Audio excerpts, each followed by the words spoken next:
قال طائفة من أهل الكتاب آمنوا بالذي أنزل على الذين آمنوا وجه النهار واكفروا آخره لعلهم يرجعون.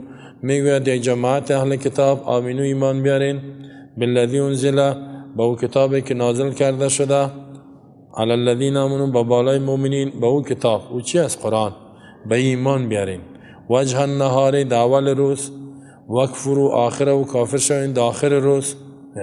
این دسیسه را سعی کن داول روز ایمان بیارین برین نماز بخوانین و دینداری کنین با داخل روز چی شوین بعد بازگشت کنین. چرا؟ لعلهم یرجعون تا که مؤمنین از دینشان بگردن. هدف است که شک و شبه در روز اول روز ایمان بیار بگو باش مسئله کنیم دین چطورست دیگر که شد بگو چندان دینی نبوده این رفتم دیدم هیچ چیز نبود پس کافر شد که این مؤمنین در عقیده شون شک پیدا شد. بگو اگه این برق می بود چرا یادم مرتد شد؟ توجه هستین؟ یک آدم از اول مرتد بیدین است او را به دروغ میگن این مسلمان بود از اول نه باز پسان نشان میتن این مرتد شد. اگر دین میگه برق باشه چرا مرتد شده؟ او هیچ از اول مسلمان نبوده. اگر از اول مسلمان میبود هیچ وقتی تو نمیشد. اول واقعا که ایمان با علم با دانش اسلام چی را میگه؟ با علم با دانش با فهم در قلب جای بگیره. اما حدیث بخاری آمد نه که پادشاه روم گفت که وقتی که در قلب مومن بشاشتش جای بگیره دیگه او هیچ وقت مومن بازگشت نمیکنه. ولی او مومن از اول مومن نیست اما تو مقصد نامش مومن است که بعد میره کافر میشه. این دسیسه را سعی کن هدفشان شک شو بین قرآن چه واضح میگه. ما که میگیم که یکم تا میگه بیاین کتاب فلانی را بخونیم هیچ کتاب فلانی را نخوان. ابن کثیر میگه یک کید و فریب و توطیه از اینا بود. اراده کردن کسایی که ضعیف هستند در کار دینشان نو مسلمانان را دینشان بگردانند. مشوره کردن که در روز اول روز ایمان ظاهر کنن با امرای مسلمانان نماز بخوانن آخر روز که شد مرتد شوند. این مشوره بود تا که جاهلا بگوین که یار دینشان به این خاطر بازگشت داد که فهمیدن که در این نقصان و عیب است. اگر نقصان عیب نمی بود چرا این کار میکردن؟ قال طائفة من اهل الكتاب طائفی از اهل کتاب آمنوا بالذی ایمان بیارین بالذی با آن کتاب انزل نازل شده علی الذین آمنوا به مؤمنین نازل شده. بسیار جواب میگه که انزل الیک نه پیامبر اول اصل با کی با مؤمنین یعنی کتاب قرآن کتاب انسان است بر انسان ها نازل شده که عمل بکنن. کافر خود نمیکنه مؤمن باید عمل کنه. قرآن کتاب ما و شماست. جای تاسف است که در امروز اکثر مؤمنین عمل نمیکنن. قرآن قبول داره میگه قرآن کتاب ماست ولی هیچ نه یاد میگیره نه وقت میتبرش. قرآن یاد نمیگیره تا که یاد نگیری که عمل میشه نه عمل میکنه.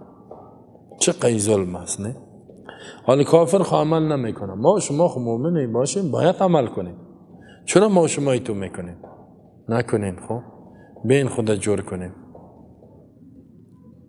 بسیار اسلام ما و شما با اعمال خود ضربه زدیم. حالا یک کسی میگه اسلام کو یک مسلمان لچک به حیای بی دین نشان ای نیست میگه دزد است اختطافگر است شراب خور است زناکار است عیاش است حرام خور است رشوت خور است سود خور نامش جرم جنایت است میگه. ای نمیگه اسلام میگه اینی است. عمل بسیار ضرور است. قرآن انزل علی الذین آمنوا قرآن با ما شما نازل شد به خاطر ازی که عمل بکنیم. بسیار کوشش کنین که شما گناه نکنین. خب ما و شما کوشش کنین بسیار عمل خدا جور کنین. مسلمان های فعلی بسیار بی عمل هستند. بین نظمی حالت خدا بکشه. وجه النهار در اول روز باید ما و شما اعمال ما مردم دعوت بده. اعمال ما وجه النهار در اول روز وکفر آخر و کافر شوین داخلش لعلهم یرجعون تا اینکه اینا بازگشت کنن شک کنن در دینشان بازگشت کنن.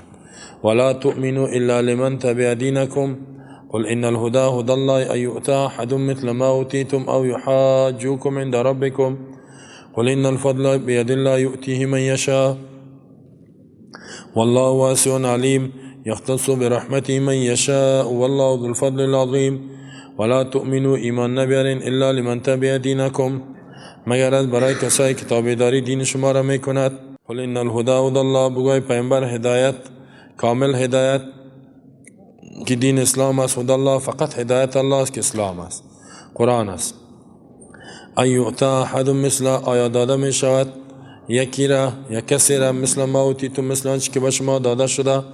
او یحاجوکم عند ربکم آیا بحث میکنند به امر شما به نزد پروردگارتان به نزد خالق معبودتان؟ نه. قل ان الفضل بید الله یؤتی من یشاء بگو فضل به دست الله است میدهد کسی را که بخواهد. والله واسع علیم الله فراخ است علمش. یختص برحمتی من یشاء خاص میکند به رحمت خود کسی را که بخواهد نبوت برش میته رسالت. والله ذو الفضل العظیم الله صاحب فضل بزرگ است به کی چی میته به کی نمیته اختیار خودش است کسی حق نداره گپ دیه. این دیگه قباحتشان است. قباحتشان چی بود؟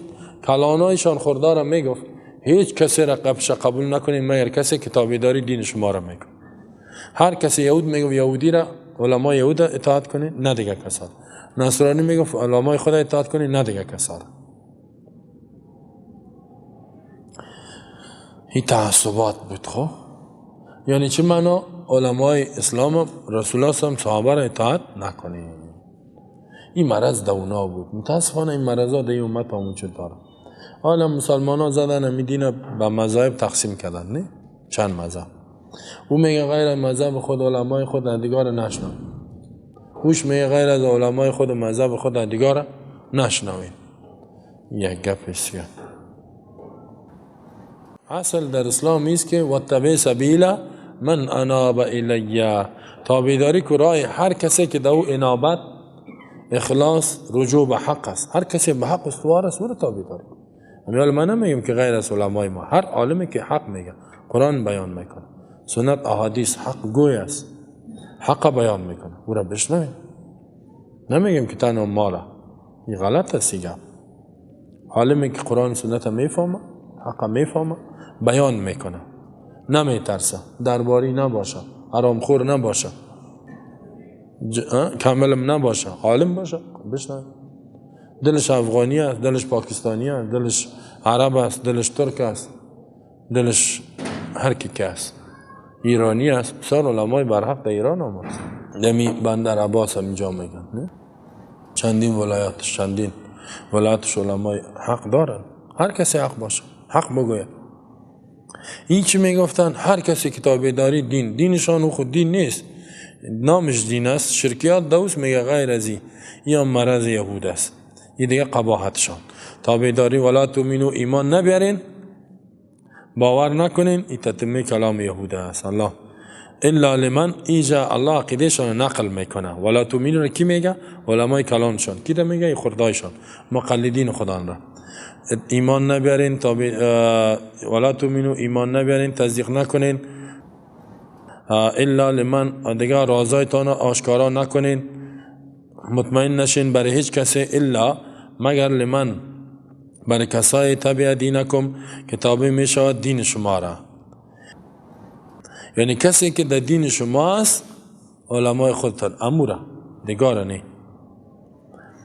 قل ان الهدى هدى الله قل بگوی پیامبر ای محمد از برای زینا صلی الله علیه وسلم الهدى هدایت کامل به دست شما نیست. انما الهدى هدایت کامل نیست که ان الهدى هدایت کامل هدى الله هدایت الله یعنی هدایتی که الله نازل کرده که کتاب الله است پیامبرش است اونو است و دیگه ای که الله است که هدایت میکنه یک کسی را به هدف میرساند. دین کامل همون دینی است که الله او را روان کردگی است. هدایت از جانب الله است. این نیست که شما میگین پشت ازی برو پشت ازو نرو. ایؤتا احد مثل ما اوتیتم در این چند معانی کردگی است مفسرین. یک معنایشی که میگه این مفعول است برای لا تؤمنو. لا تؤمنو ایمان نبیارین. به چی ایمان نبیاریم؟ ایؤتا این که داده شود یک کسی را مثل آنچه که به شما داده شده میگه شما ایمان نداشته باشین، باور نکنین کدام کتابی که به شما داده شده به کس دیگه هم داده میشه. نه، به دیگه کس داده نمیشه. یه قدریانی میگفتن اینا میگه شما پیامبر کتاب تورات انجیل دارین، این تو کتاب به دیگه کس داده نمیشه. حالا که این مسلمانان میگه به ما کتاب الله داده قرآن، میگه این قبول نکنین، این قبول نکنین که داده میشه یک کسی مثل آنچه که به شما داده شده، او یحاجوک یا بحث میکنه به امر شما در روز قیامت. این باور نکنین. یک معنی.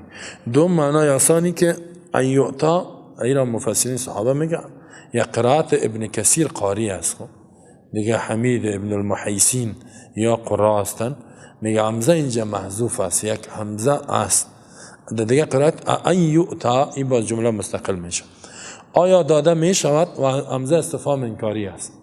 یک کلانا خوردار میگه آیا داده میشه احد کدام کسی را مثل ما اوتیتم، مثل آن کتابی که به شما داده شده، یعنی تورات و انجیل داده میشه؟ یعنی نه، این باور نکنین. چه معنا؟ آلی محمد دعوا داره که بر من کتاب داده شده، این امکان داره؟ نه، نمیشه. غیر از شما به دیگه کس داده نمیشه.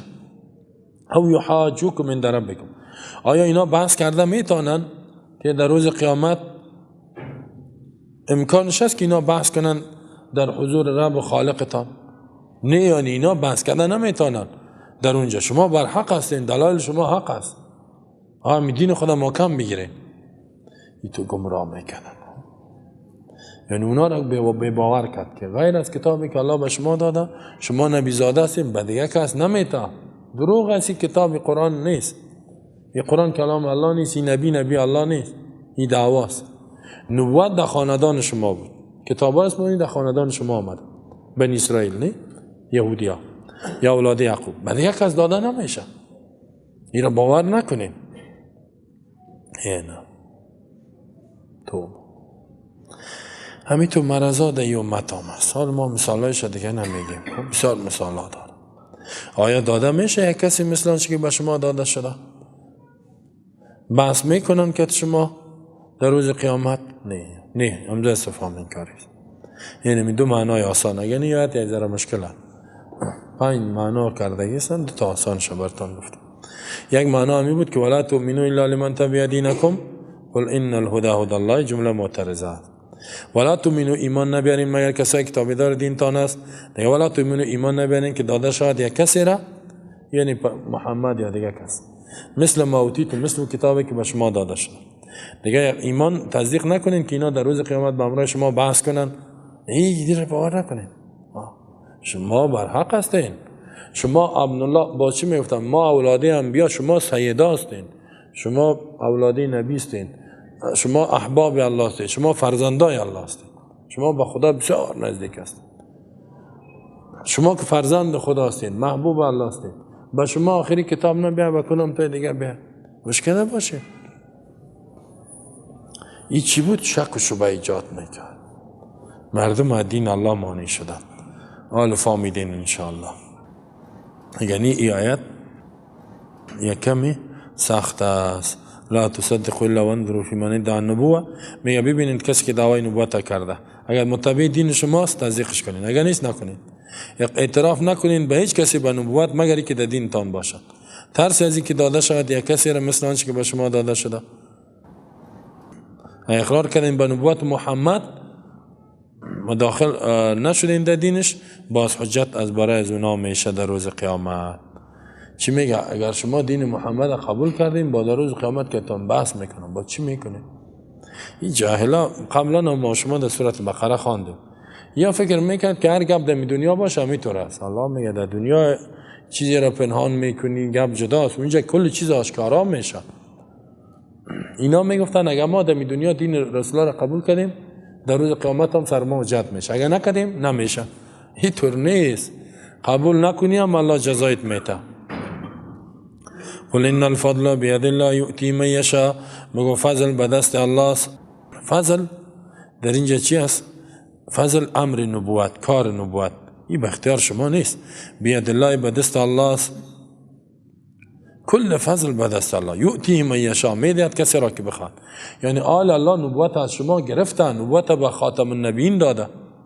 والله واسع علیم، الله فراخ از فضلش، کثیر العطاس، واسع نعمت است. میفهمد که کی اهل است، کی اهل است. واسع فضله علیم، عالم است به حالات شما.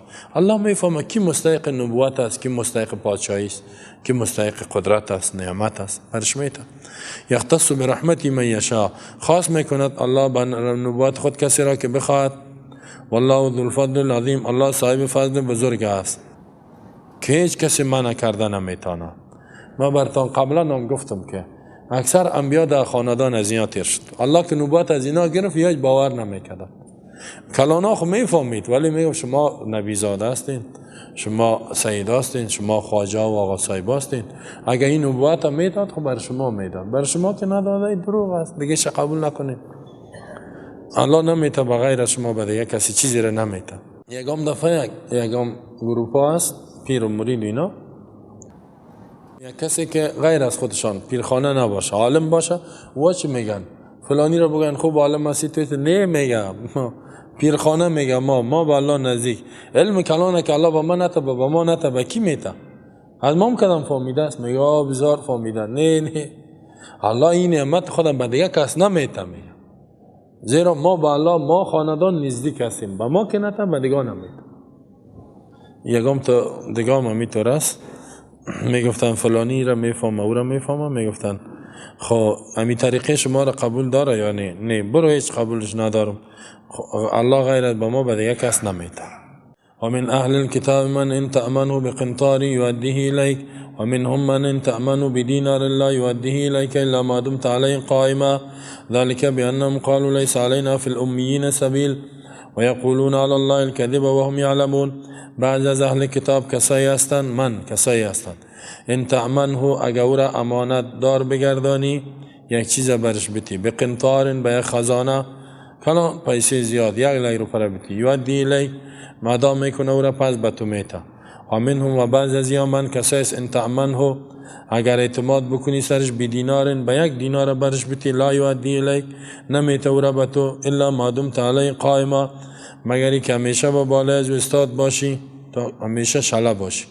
ذالک بانهم قالوا ذالک این کار به سبب عزیز که اینا میگویند لیس علینا فی الامیین سبیل نیست به بالای ما درباره امیین، امیین یعنی بی سوادا، سبیلون کدام گناهی مال از یارا بخو میگفت این گناه نداره. و یقولون علی الله الکذب و هم یعلمون میگویند به الله دروغ در حالی که میفهمند. بلا من اوفا بعهدی و اتقا فان الله یحب المتقین، بله هر کسی که گناه کند الله جزایش میده. من اوفا کسی که وفا کنه بعهدی بعد و پیمانی که با الله کردگی است، و اتقا تقوا کند گناه خدا نجات بده، فان الله یحب المتقین الله دوست داره متقیا را و نعمت ها را برش میده. مناسبت از این قبایل اهل کتاب بیان کرد. خباثت، کید و مکر و بعض اوصاف یهود گفت خیانت میکنن مالی و دینی. حالا الله میگه که یکی از قباحتشان است که مال مردم هم میخورن و باز میگن که حلال است. مال امی مشرکین هم میخوردن، مال مشرکین هم میگفتن ما دیندار هستیم، اینا مشرک کافر هستن بت پرست. مال از اینا را که بگیری جایزه بخو میگیرش مالش. مال از اونا را میگرفتن با مختلف طریقه میگفتن حلاله. مثل که حال یکم تا میگه که مال یک تا را بناق میگیره. چطور میگه خوردن چیز خوردن نان موزی میگه خوردن غازی، نه نان موزی مال موزی خوردن غازی موزی میگه این بسیار میگه بخیل خدا زده چیز از این را بخو از این را بگی از این جایز است. بسیار سخت است میگه این چی نکده. نه یکم تا که میگه دزدا که هست کی را دزدی کنیم امی ظالم میگه زکات یا نداده برو از امی را بگی جایز است. نه باز میره خانهش میزنه جایز هم میگم نه کافر میشه که حرام است. او که زکات نمیده کارش خودش است، او گناه خودش است، بر تو حلال نیست مالی از او. میره اون خانه امور میزنه. یعنی می آدم میگه نه خیرات داره نه صدقات، یک خانه میره بزنیم موزیست نه مال موزی خوردن غازی بیل میگه ما بخوریم میره دزدی میکنه. یا اینمی کار این بدبختا میکنه. مشرکین هم میگفتن اینا مشرک است بگی مثل که حال اگام تا در مؤسسه کار میکنن کتی کافرا، یا فرانسوی یا هر کی کرد، یا امریکایی یا بریتانیایی یا آلمانی. با 1000 پا میتش برو سودا بیار، میره 300 سودا میره 700 میزنه. چرا؟ میگه بیدینا کافرا خوردنش جایزه، بخو مالش. کافر بیدین است میگه، ضرر برسان برش. وزیر چی میگه؟ میگه ضربات اقتصادی است که میزنیم یارم، میام جهاد است میگه. غنیمت است بلک همین گپ میگه. الله میگه سایکو میگه شما چرا افترا به الله میکنین؟ من در کجا گفتی میگه او غنیمت جداست چیشتی اینجا خیانت، اونجا امضا میکنه که 1 روپیه خیانت نمیکنم. نه با اینجا رفتی. بسیاری کسا ماشش 700 بود 2000 میزد. خب همین تو میزد و بعد میگفت کافر است دیگه، از کافر گرفته برو، جایز است از کافر. این همی صورت صحیح نیست. خب دیگه تفصیل داره دیگه باشه، بازو کتابای فقها را سعی کنید. قنطار چی را میگم؟ مال بسیار زیاده، قائما که ملازمت کنه با بالایش، دوام بکند. امیین مراد دی عرب است. اصل امی که سواد نداشته باشه، نه بخونه و نه نوشته کنه. عرب هم می قسم بود. یلوون از لی گرفته شده، لی کش کردن گفته میشه. لویت یده و اضافه تلتها. و من اهل الكتاب، بعض از اهل کتاب یهود، من کسایی هستن ان تأمنه بدینار، اگر اعتماد بکنی با بالایزی، امانت بگردانی، امانت بیت به اینها، به قنطار، به مال زیاد. بعضی میگه 10 لک دینار گفته. 1 دینارش بسیار پیسه طلایی است. بعضی 10 لک گفته، بعضی 1 لک، بعضی 80,000 70,000 12,000 مختلف نظریات است. مال زیاده می بسیار مال بتی برش، اداه الیک یؤدی، ادا میکنه ای را برات میتا، امانتی که برش دادی. ای کی بود؟ این مؤمنینش بود، آدمای نیکش، مثل عبدالله ابن سلام یا قریشی برش 1000 اوقیه داده بود طلا را، باز پس برش داد. و منهم، بعض از اینا بیدیناش کرد، من ان تأمنه بدینار، اگر امانتدار بگردانی یا اعتماد کنی سرش 1 دینار برش بتی، لا یودی، ادا نمیکند، خیانت میکنه. مثل فنحاس ابن عازورا که قریشی برش 1 دینار داد، انکار کرد، شاید نگرفته بود. 1 دینار برش داد، گفت بته، گفت نیست، قرض گرفته بود. آخر باز الا مادم تعالی قائم، مگری که ملازمش باشی، استاد باشی، بروی بیایی. نه مسلمان هم میتو هست، نه قرض از پیشت میگیره، 1 تاش 10 لگام بگیره بتیش پس میتنی، 1 تاش که 20,000 هم بتی نمیتا، ندارم میتوری تو تا که بری و بیایی کجا چی کردی، ولی ندارم خدا میکشه، تا که جای گیرش کنی هر روز دروازهش زده بری صبح شام بیگا، صبح چاش بیگا 3 وقت بیایی. نه بعد میگه والا شلا گرفته بتیم پیسیش نمیشه. در غیر از اون نمیتا برد. یعنی در بین ازیا خیانتکارام هستن، آدمای نیکش مؤمن بودن. خب چرا یا مال امی پیسه کمه که بود یا مال برش بتی نمیتن؟ چرا تو میکنن؟ ذلك بانهم قالوا، این به سبب ازیست که اینا میگن لیس علینا فی الامیین سبیل، یعنی خیانتشان سبب چیست که میگه الله اینا به ما مباح کرده مال عربه، نیست علینا به بالای ما فی الامیین در عرب، یعنی غیر از یهود نصارا. امی امو عرب به کتاب میگه که کتاب تورات انجیل نداره، بی سواد هستند. درباره بی سوادا با بالای ما سبیل، کدام گناهی نیست، خوردن مال از یا جایز است. و شما میفهمیدین که یهودی‌ها در کجا زندگی میکردن؟ در مدینه. 3 قبیله کلان، بنو نضیر، بنو قریظه، بنو قینقاع، معامله میکردن که مؤمنین، چون که با عهد و پیمان زندگی میکرد. 1 مؤمن که 1 دینار میداد، 1 نمیداد، انکار میکرد. عرب میخوردن، چه مسلمان میگه چه غیر مسلمان میگه، خوردن عرب مالش جایز است. این بی سواد هستن، اینا موزیستن، بخوره. خودشان هم میگفتن نحن ابناء الله و احباؤه، ما بنده فرزنده الله محبوبش هستیم. مخلوق که هست میگه غلامای ما هستن اینا، هیچ کس گناه ما که مالشان هم میخوریم سر ما حق ندارن. با میگفت اینا چون که در دین ما نیست، مال از اینا بر ما حلال است، مال از اینا به ما حلال است. الله میگه و یقولون علی الله الکذب، میگن به الله دروغ و هم یعلمون، در حالی که میفهمن که اینا کاذب هستن، مفتری هستن. یک روایت شده است که انهم لما قالوا ليس علينا في الاميه سبيل قال نبی الله، میگه رسول الله هم گفت که کذب اعداء الله، دروغ گفتن دشمنای الله. ما من شیء کان فی الجاهلیه، نیست چیزی که در جاهلیت بود الا وهو تحت قدمی هاتین، مگر در زیر پایای ماست، الا الامانت، مگر امانت، فإن اماناتنا البر والفاجر، به نیک و بد امانت داده میشه. رسول الله هم گفت حتی کسایی که ایمان آوردن، نه امیال خب مسلمان ها خود گرد بودن در مکه، که حال مؤمن شدن در مدینه ما میتو بود، مؤمن شد تو مشرک است و امانت یک مشرک پیش تو بود پیش از ایمان، حال حق نداری که دو خیانت کنی. سود، پیسه زنا، پیسه شراب، پیسه قمار، اون ناجایز است، نتی حرام، ولی امانت باید برش بتی، کافر هم است امانتش بتی. پس شما چطور این گپا میزنید؟ یا چی میگفتن؟ نه ما هر چیزی که از این مردم میگیریم بر ما جایز است، مالشان حلال است. الله میفرماید بلا من اوفا بعهده واتقا، یعنی لیس کما زعموا، نیستی گمانی که یا میکنن بلا، بلکه بله گناه است، لیکن من اوفا بعهده، هر کسی که وفا کرد به عهد خود، امانتی که برش داده شده بود او را وفا کرد. دیگه عهدی که با این کرده بود که هر حق قبول دارن پیامبر آخر زمانه، ایمان آورد به رسول الله صلی الله علیه و واتقا، تقوا کرد، از گناه ها خود را اجتناب کرد. الله کس این متقی است، فإن الله يحب المتقین، الله متقین دوست داره، کسی که دو تقوا باشد. چهره و رنگ و یهودیت، نصرانیت، به این نام ها، به نام قوم، به نام این چیزا را خوش نداره الله. هر کسی که ایمان صحیح داره، عمل صحیح، تقوا داره، الله اون امر دوست داره. ان اکرمکم عند الله اتقاکم، معززترین تان متقی تانه. نمیگه که این افغانی است، یا عرب است، یا از مکه است، درجه داره، نه، درجه به اساس ایمان تقوا است.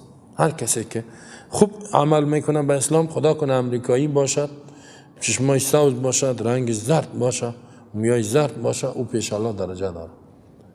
از این کسی که افغانی باشه، پدرش عالم تیر شده باشه، ولی ایمان و عملش صحیح نباشه، یا ایمان صحیح باشه عملش نباشه. بلا من اوفا بعهده واتقى فإن الله يحب المتقين إن الذين يشترون بعهد الله وأيمانهم ثمنا قليلا أولئك لا خلاق لهم في الآخرة ولا يكلمهم الله ولا ينظر إليهم يوم القيامة ولا يزكيهم ولهم عذاب أليم. بدون شک کسایی که یشترون انتخاب میکنن، میگیرن به عهد الله و پیمان الله شکستاندن ازی و ایمانم قسمهایشان ثمنا قلیلا، دنیای فانی را، اولئک لا خلاق لهم، اینمی کسا لا خلاق نیست حصه از برای زینا فی الاخرت، در قیامت کدام حصه نعمت جنت نیست. ولا یکلمهم الله، گب نمیزن الله به امر زینا، سخن رحمت نمیگه. ولا ينظر الیهم، نظرم نمیکند به اینا به نظر رحمت، یوم القیامت، در روز قیامت. ولا یزکیهم، یزکی پاکشان نمیکند از گناه ها، توبهشان قبول نمیکند. ولا هم عذاب علیم، از برای زینا عذاب دردناک است. خب الله حال رد میکند با بالای ای تو مردمایی که گناه میکنن و جرم میکنن. چند قباحت دیگه از اینا را میگه که عهد و پیمان کردن، شکستاندن، دنیا را انتخاب کردن. کسی که به خاطر دنیا دین اعلام میته، الله ای تو آدمه، یا کسایی بودن دین الله را خوب شناختن، به خاطر دنیا ترک کردن، جزای از اینا زیاده، در روز قیامت حصه ندارد. الله هیچ کتشان گب نمیزنه، نظرم نمیکند، پاکشان هم نمیکند در دنیا، از برایشان عذاب دردناک است، بسیار خطرناک. یه آیت که من میشنم بسیار میترسم. بسیار علمای ما فعلا بسیارش همینطور است، خب به خاطر دنیا چی کردن؟ به ضد دین اسلام گپ میزنن، حق بیان نمیکنن، که حتی ظالما و باطل پرستا خدا یکی کردن، حتی ظالما که حتی بیدینا دست یکی کردن به خاطر دنیا. خوب حق شناختن. الله تو آدم ها را اینمی جزای کنا را داده، یارم میده. خب یکم تا میگه چرا توبه نمیکنه؟ نه یکم تا میگه بری دعوتش بتین توبه کنه، توبه ایچ الله ولا یزکیهم، الله توفیق توبه نمیده. چرا؟ این به خاطر دنیا کافر شد. این تو نبود که دین نفهمه، عالمانه بود. یهود عالمانه کافر شده به خاطر دنیا. به خاطر دنیا که بی دین میشی، الله هیچ پاکت نمیکنه. بسیار عذاب از اینا سخت است. الله ما را نجات بده. خب بسیار کساست دیگه شما میبینین. خب شما میبینین که قضیات است. ان الذين يشترون بعهد الله بدون شک کسایی که تبدیل میکنن. چی را تبدیل میکنن؟ عهد را که وعده کردن به امر الله. کوچی بود؟ تصدیق محمد، ایمان آوردن به رسول الله صلی الله علیه و یا چی میکنن؟ تبدیل میکنن همی عهد را که با الله کرده بودن. کلش گفتن که آخر نبی آخر زمان بیا ما ایمان میاریم و با دین استاد میشه. مردم هم میترسانیدن و ایمانهم و تبدیل میکنن عهد الله را به قسم هایشان، قسم های دروغگویانه کی تو رستیم می تو رستیم این اعلان نمیتیم. یعنی کسایی که ثمنن قلیل به خاطر دنیای کم، ثمن پیسه قلیل کم، کل دنیای ثمنن قلیل تنها پول نقد نمیگه، قدرت میگه، ریاست میگه، دیگه خانه را میگه، موتر را میگه، این همی چیزای دنیا را کلش، این همی چیزا. عزت میگه، یگام عزت فلانی صاحب بالا بشانیم، یک عزت داده، این همی را میگه. اولایی که اینمی کسا که دنیا را انتخاب کرده به خاطر دنیای فانی، دنیا کلش کم است، دین عهد الله را شکستاندن که ما اسلام تطبیق میکنیم، نه که دشمنای اسلام یک جای نمیشه. این را به خاطر دنیا شکستاندن، لا خلاق لهم نیستن احساس برای از اینا در آخرت. یهود هم اینطور بود. خب یهودی ها گفتن که رسول الله صلی الله علیه و آله ما ایمان میاریم، جان میتیمی میکنیم. وقتی که آمد رسول الله صلی الله علیه و آله رئیس مدینه شد، به خاطر حب ریاست پولی که میامد از طریق یهودیت که از رسول الله صلی الله علیه و آله انکار کرد، گفتن این پیامبر نیست، قرآن هم رد کردن به خاطر دنیا. قصه برشان نیست. ولا یکلمهم الله، الله صحبت نمیکند. صحبت گپ میزنه، خو گپی که در لطف باشه، مهربانی باشه. ولا ينظر الیهم، نظر نمیکنه به اینا در روز قیامت به نظر رحمت. ولا یزکیهم، پاکشان نمیکند از مرضهای گناه در دنیا، نه توفیق نمیته توبه را. ولا هم عذاب علیم، از برای اینا عذاب دردناک است. اینی حتی که آدم میبینه ازاره تسلیم میشه که اینی آدم هر قدر دعوت کنم چرا نشد؟ زیرا الله یه عذاب آورده، این به خاطر دنیا بیدین شد.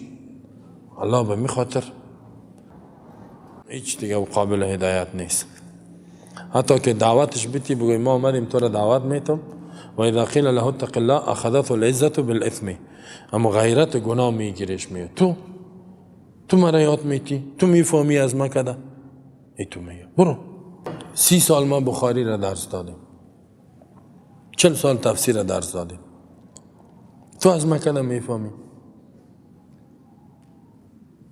ای تو میگه. ما اوضاع سیاسی را درک میکنیم،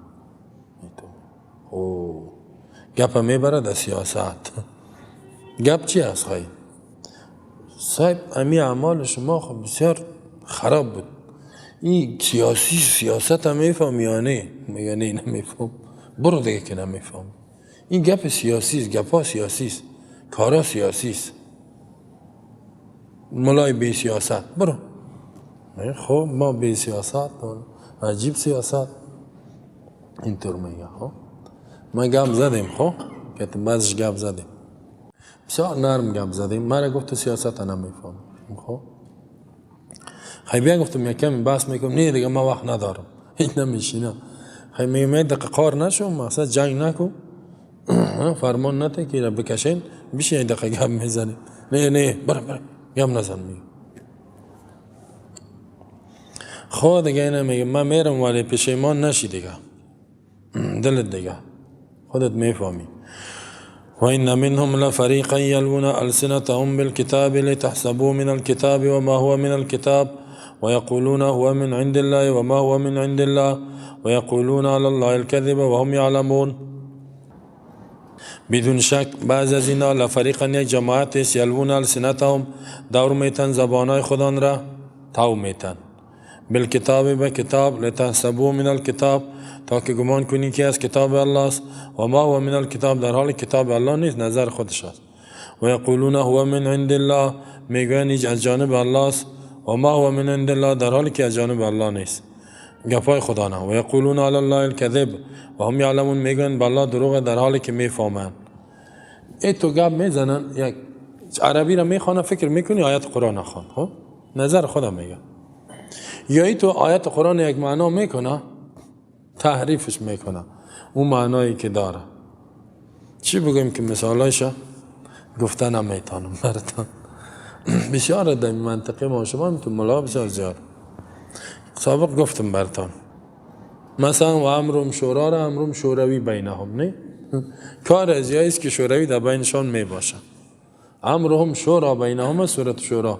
یک مولوی میگه که خدا در قرآن میگه و امرهم شوروی بینهم، کار افغانایی هست، مسلمانای افغانستان، که شوروی یک وقت در بینشان میآید. اینه زمین از خداست، شورویان بنده خدا. چرا شما بنده خدا را در روی زمین خدا نمیمانی؟ همین افغانستان از خداست یا از شما؟ نه از خداست. حالو چیست؟ او هم بنده خدا. خود چرا کتی از این جنگ میکنی؟ والا ما چون حق جنگ میکنی. همین رهبرا را پرسان کن چرا؟ دو وقتی تو میگفتن. خودش مولوی دیگه چی میگه؟ و من یقتل مؤمنا متعمدا فجزاؤه جهنم. هر کسی مؤمن حکمی را میکشه، مؤمن حقیقیش خمار حکمی میگه فهمی کافرا. دو وقت روسا را میگه این روسا که آمده یا حکمی مؤمن هستن. حکمی چطور؟ یعنی با قرارداد، با پاسپورت، با این چیزا. پس شما میگفت کسی که مؤمن هم میکشه جایش در آتش است. در وقت مولوی همی فتوا را میدادن و من یقتل مؤمنا متعمدا. این تحریف های میکردن علمای یهود، چیزای میگفتن. حال متاسفانه که رسول الله هم گفته بود که لتتبعون سنن من قبلکم، شما تابعداری میکنین راه و روش های طریقای امتهای سابقه را. حتی اگر اونا در سوراخ سوسمار داخل شد شما میرین، میفهمیم چه ضرر است، میرین. و این منهم لفریقا، بدون شک بعض از اینها، بعض از یهود یک طایفه است، یلوون السنتهم، تو میتن زبانای خودان را در وقت خواندن کتاب تورات تا که معنایش تغییر بتن، بالکتاب به کتاب الله، و تبدیل میکنن. عبدالله ابن عباس میگه یحرفونه و بتاویل علی غیر مراد الله، تاویلش میکنن بغیر آنچه که الله اراده کرده است. لتحسبوا من الکتاب، تا که شما گمان کنین که نمی چیزی که تحریف شده ضمیر او راجع به سوی کلام محرف است. چی گمان کنین؟ من الکتاب کی کلام الله است. شما ایتو فکر کنین که از الله، از کلام الله را گفته، در حالی که و ما هو من الکتاب نیست او که کلام الله. این بهتان است، تدلیل گمراهی از او آدم است، نظر خودش است. و باز چی میگن؟ و یقولون هو من عند الله، میگن که از جانب الله است. همین گپ خودشانه نسبت میتن به الله، افترا میکنن. و ما هو من عند الله، در حالی که از جانب الله نیست. و هم یعلمون، در حالی که میفهمن که کذب افترا است.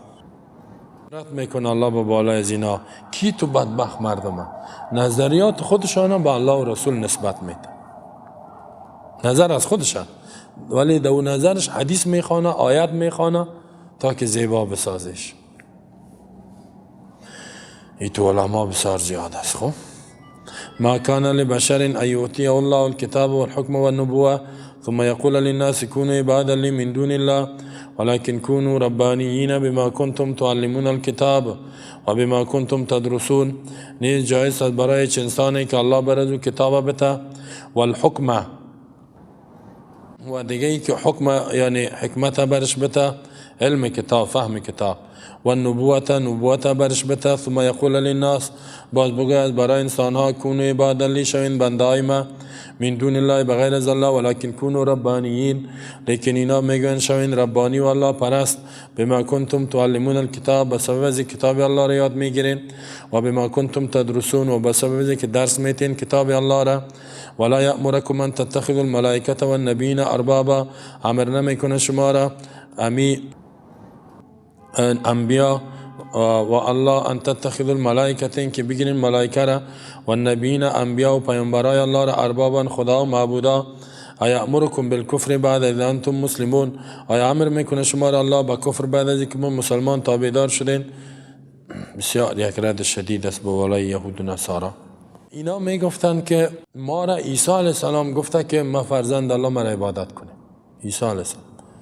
یهودی ها میگفت عزیر ما را گفتگی است که ما را عبادت کنیم. الله میگه امکان نداره که کسی را الله کتاب آسمانی بده، نبوت برش بده، باید مردم به عبادت مخلوق دعوت بده یا به عبادت خودش. امکان نداره. بلکه اونا میگن الله را عبادت کنین. به خاطر کتاب الله شرک رد میکنه. شما چطور شرک میکنین باز میگن که ایرا الله گفتگی است و نبیش گفتگی است که کارا بکنین. امیال پیرا را که ببینینی مردم سجده و یا برش میکنه، کی گفتید؟ میگه ایرا رسول الله مبارک گفته. یعنی میگه رسول الله مبارک امیر جایز گفته که این کارا بکنین. توبه. نسبت کفر شرک به پیامبر میتن. ما کان لبشر ان یؤتیه الله الکتاب والحکم والنبوه، یعنی ما کان جایز نیست، مناسب نیست، امکان ندارد لبشر از برای هیچ یک بشری. از این فهمیده میشه که تمام انبیا چی بوده؟ بشر بوده. خصوصا او بشر ان یؤتیه الله الکتاب که الله بر از او کتاب بده. دیگه والحکم حکمت یعنی فهم کتاب سنت و نبوت پیامبری را برش بده. امکان نداره. ثم یقول، ثم باز بگوید للناس از برای مردم چی بگوید؟ کونو عبادا لی، عبادت مرا کنین، بندگی مرا بکنین، بین عبادت مرا کنین، از ما مدد بخواین، مرا حاجت را و مشکل کشا جور کنین، از ما اطاعت کنین، به ما رکوع سجده کنین. هیچ امکان نداره که پیامبری گپا بگوید.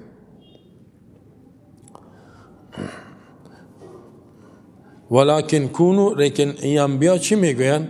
انبیا میگوین که کونو ربانیین، شوین ربانی. ربانی یعنی الله پرست شوین. ربانی منصوب به سوی رب. عبدالله بن عباس میگه حکما علما شوین، الله را عبادت کنین. ما شما را دعوت نمیکنم که عبادت مرا کنین، دعوت تا میکنم که علمای شوین که اطاعت الله را کنین. ربانی کسی را میگه که علم داشته باشد، عمل داشته باشد و بیان بکنه حق درست. علم، عمل، بیان درست و تطبیق کنه اسلام. این ربانی میگه. ربانی الله پرست. چسک ولکن کونو ربانیین، شوین ربانی. ربانی به سبب چی؟ بما کنتم تعلمون الکتاب، به سبب ازی که شما یاد میگیرین کتاب الله را، و بما کنتم تدرسون، و به سبب ازی که درس میتین دیگرها را. پس یک انسان وقت ربانی میشه الله پرست که کتاب الله را چی کنه؟ یاد بگیره و به دیگرها یاد بده. تا کی کار نکنه و ربانی شده نمیتونه، الله پرست شده نمیتونه. حال شما میبینین هر کس میگه که ما ربانی میخوایم که ربانی الله پرست شم، امکان نداره بدون کتاب الله. تا کتاب الله را یاد نگیری ربانی شده نمیتونی. ولا یأمرکم ان تتخذوا الملائکه، اگر شما بوده باشین در روز افتتاحیه من همیایت خوانده بودم، خب همیایت انتخاب کرده بودم در روز افتتاح تفسیر. ولا یأمرکم، امر نمیکند شما را ان تتخذوا الملائکه والنبیین اربابا. در افتتاح باز ما بسیاری را توضیح دادیم همیایت. حالا بس هستم. امر نمیکند شما را که بگیرین شما ملائکه و انبیا را اربابا معبود بگیرین، خدا بگیرین. الله امر نمیکنه که ملائکه را عبادت کنین. توبه استغفر. ملائکه هر قدر باشه بنده الله. انبیا را ارباب یعنی معبود، اله، فرمانروا تعیین کنین و عبادتش بکنین. چرا؟ زیرا تماما وظایف انبیا دعوت به الله بود. خودشان عبادت میکنن، مردم به دین الله عبادت میکنن. شب و روز ملائکه عبادت الله را میکنن. چرا؟ اگر الله امر کنه که ملائکه را عبادت کنی خب کفر است. الله با کفر امر میکنه؟ نه کفر. آیا امرکم بالکفر، آیا الله امر میکنه شما را با کفر؟ یا اینکه آیا امرکم نبیکم، آیا نبی شما امر، ولا یامرکم، امر نمیکنه انبیای شما که ملائکه و نبی را خدا جور کنین. آیا این نبی تان امر میکنه با کفر؟ کفر است که مرا عبادت کو. دیدی؟ یعنی هر کسی که مردم به عبادت مخلوق دعوت بده و کافر میشه. این آیت صریح است. آیا امر میکنه با کفر بعد از انتم مسلمون، بعد از اینکه شما مسلمان تابعدار شدین داخل شدین در دین الله؟ این همزه استفهام انکاری است. نه، تعجب است. هیچ وقت الله این کار نمیکنه. فایده آیات است که یک مرد میگه بر عبدالله بن عباس گفت که انا نصیب فی الغزو من اموال اهل الذمه الدجاج والشاة. قال ابن عباس فماذا تقولون؟ قالوا نقول ليس علينا بذلك بأس. قال هذا كما قال اهل الكتاب ليس علينا في الأمية سبيل. یک مرد آمد که ما که در داریم در جنگ از اموال اهل ذمه. اهل ذمه کسایی که با عهد و پیمان زندگی میکنن. ما که در جنگ میریم باید چی بگیریم؟ مرغ ازیره، گوسفند یا چه بگیریم. عبدالله بن عباس گفت چی میگینین؟ همین که میخورین اهل ذمه را مالشه. چی گفته؟ قالوا گفتن لیس علینا بذلک بأس، هیچ کدام گناهی نداره به خاطر که اینا کافر هستن. عبدالله بن عباس گفت هذا کما قال اهل الكتاب، همین کاری که شما میکنین اهل کتاب همین گپ ازت لیس علینا فی الامیین سبیل، که در بیسوادای بی کتاب گناه نیست که مالشان بخوریم. بعد از او برشان گفت که مال اهل ذمه را خورده نمیتونی. مثلا یهودی ها که چیز هندوها اینجا بودن نی، متاسفانه که مجاهدین که آمد بعضش کلش نی یکم تا ظالمش اینمی خانه هندوها را زدن لشش کردن کلش، مال و زندگی هم میشه گرفت. چرا گفتی کافر است؟ حالا خب عهد و ذمه و پیمان اینجا هست نی، اگر بگو جزیه بده میتن. عبدالله برش گفت انهم اذا ادوا الجزیه، وقتی که جزیه را دادن با عهد و پیمان زندگی کردن، لم تحل لكم اموالهم، مال از بر شما حلال نیست الا بطیب انفسهم، مگر که خودشان خوشحال باشن به دل خود مال بتن. ابن کثیر امیر آوردگی است که یک کافر با عهد و پیمان اینجا زندگی میکنه جزیه میته، حاکمیت از دین الله است، با اونجا حق نداری که کافر گفتن مالش بخوری.